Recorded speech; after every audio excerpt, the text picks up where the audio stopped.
Uranium dioxide is produced by reducing uranium trioxide with hydrogen at high temperatures. This crystalline powder is black, radioactive, and occurs in the mineral uraninite. We chose to study this phase because of its interesting range of applications. Uranium dioxide has been used for many purposes since its discovery. Before the dangers of its radioactivity were realized, the material was used in colored ceramic glazes. Today, uranium dioxide is used in MOX fuels, the primary fuel for nuclear reactors. The substance is mixed with plutonium dioxide, yielding nuclear fuel rods.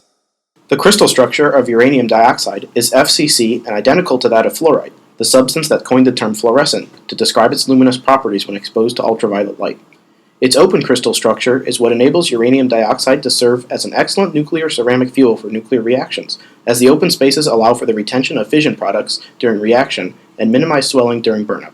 The crystal structure of UO2 has a high ability to accommodate high concentration of defects on the oxygen sublattice. When the ambient oxygen pressure is higher than equilibrium, oxygen enters the lattice, creating an oxygen interstitial, and when its pressure is lower, the opposite occurs, creating an oxygen vacancy. Studying the changes of the UO2 lattice due to irradiation-induced defects is also useful for nuclear fuel processes. Alpha-type irradiation causes interstitial uranium ions, whereas neutron irradiation causes oxygen interstitial. UO2 forms with ionic bonds and has an average bond length of about 0.2 nanometers. These bonds make UO2 relatively stable across a wide range of conditions. The interatomic potential curve of UO2 is very asymmetrical, meaning UO2 has a high coefficient of thermal expansion.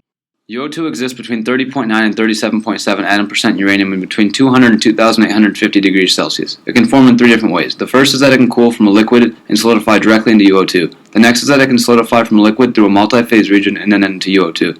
The last is that it can cool from a liquid through two different multi-phase regions and then finally into UO2. With time, UO2 becomes U3O8, and so it is not a stable phase. However, this process is very slow and so it is not very noticeable.